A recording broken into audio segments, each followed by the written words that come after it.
कार्यक्रम हो रहा है इसके बारे में आज का ये कार्यक्रम काफ़ी सोच विचार कर निर्णय लिया गया चंपारण नागरिक मंच के द्वारा, क्योंकि आज जो वर्तमान में हमारे समाज की परिस्थिति है, भारतवर्ष की या पूरे विश्व की जो परिस्थिति है, इन परिस्थितियों में आप लोग देख रहे हैं कि हर जगह जो है हिंसा और अधैर्य है, लोग एक दूसरे को बर्दाश्त नहीं कर रहे हैं। इसका मूल कारण समाज चूँकि व्यक्ति से बनता है और व्यक्ति का परिष्कृत व्यक्ति नहीं हो पा रहा है, और उसका मूल कारण जैसा हम लोग समझते हैं कि धर्म का अभाव कहने का अर्थ ये नहीं है कि पूजा पाठ का अभाव या किसी खास पूजा पद्धति या आस्था की बात हम लोग नहीं करते। आपकी आस्था कुछ भी हो सकती है, लेकिन आदि गुरु शंकराचार्य पर इसलिए ये कार्यक्रम रखा गया क्योंकि नाम से ही जाहिर है कि आदि गुरु उनको कहा गया, और गुरु मार्ग प्रशस्त करता है, समाज का मार्ग प्रशस्त करता है।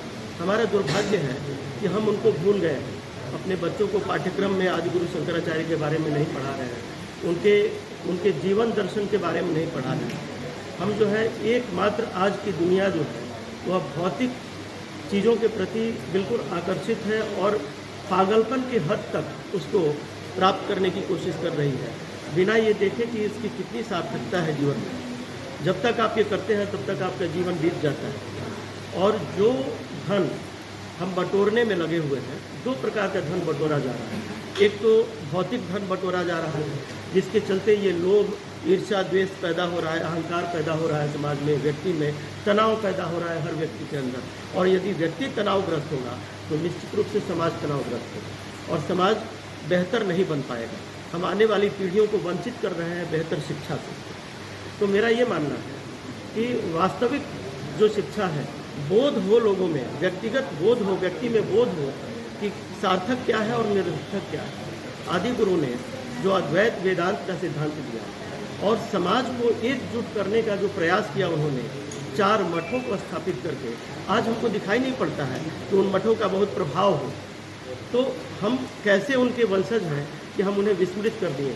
जो हमारे लिए सर्वाधिक उपयोगी मार्ग था, उस मार्ग को त्याग कर हम लोग एकमात्र भौतिक वस्तुओं की तरफ आकर्षित हो रहे हैं, जिसके कारण व्यक्तिगत जीवन में तनाव है और सामाजिक जीवन में तनाव है, राष्ट्रीय जीवन में तनाव है। हम अपने धर्म को भूल गए। तो वास्तविक धर्म को स्थापित करने के लिए, उनके मार्ग पर चलने के लिए, गुरु के बताए मार्ग पर चलने के लिए एक छोटा सा प्रयास है चंपारण नागरिक मंच का कि ऐसे लोगों को एकजुट किया जाए, सभी ऐसे लोगों को एकजुट किया जाए जो आध्यात्मिक चर्चा करें अपने घरों में, अपने बच्चों के साथ, समाज में चर्चा करें, और जो अच्छाई है उसको जो है बच्चों को पढ़ने के लिए दिया जाए। जो भज गोविंदम मूढ़ मते एक मंत्र दिया शंकराचार्य ने कि तुम व्याकरण की रटन और शास्त्रों के याद करने से और रटने से तुम्हारा कल्याण नहीं होगा, तुम्हारा कल्याण होगा गोविंद को भजने से। यानी तुम प्रत्येक व्यक्ति में परमात्मा का दर्शन करो, तो फिर कोई भेदभाव नहीं रहेगा। आज जो जातीय भेदभाव जो सिखाया जा रहा है राजनीतिज्ञों के द्वारा, जातिगत भेदभाव में बांटकर हम लोगों को अपना उल्लू सीधा किया जाता है। तो निश्चित रूप से चंपारण के अग्रणी जो नागरिक हैं उनको इसके बारे में सोचने की आवश्यकता है, बल्कि पूरे भारतवर्ष के नागरिकों को जो जागरूक हैं उन्हें स्वयं जागरूक होना है और लोगों को जागरूक करते रहना है। यही एकमात्र मार्ग होगा जिससे मुझे लगता है कि समाज का कल्याण हो सकता है, व्यक्ति का कल्याण हो सकता है।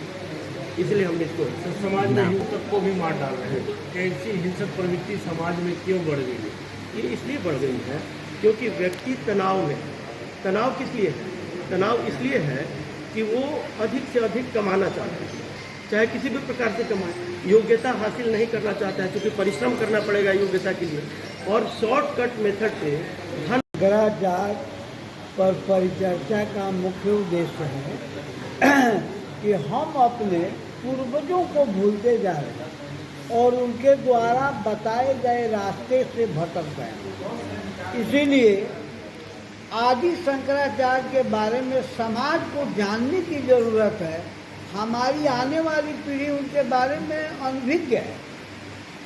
उसको भिज्ञ बनाने के लिए, उनको जन जन तक पहुंचाने के लिए चंपारण नागरिक मंच का एक छोटा सा प्रयास है जो सफल होगा, और इसी से इस देश की संस्कृति पुनः जागृत होगी।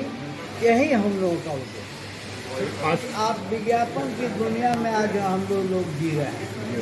बार बार एक ही चीज जनमानस में डालने पर लोगों को याद हो जाता है। जब तक हम किसी सिलेबस में इसको डालें, उससे बेहतर है इसके बारे में ज़्यादा से ज़्यादा ज्ञान लोगों को दें। हमारे बच्चे नहीं मालूम है कि आदि शंकराचार्य इस देश में हुए थे। इसीलिए सिलेबस तो ये सरकार का काम है। हम सरकार नहीं है, हम तो समाज के लोग हैं। हम अपने स्तर पर जो कर सकते हैं कि इसको ज़्यादा से ज़्यादा समाज के अंदर इसको विकसित किया जाए, ताकि हमारी पीढ़ी इसको समझे कि हम ही में से एक आदमी ऐसा हुआ था, अकेला व्यक्ति जो भारत को जोड़ने का काम किया था, वही आदि शंकराचार्य।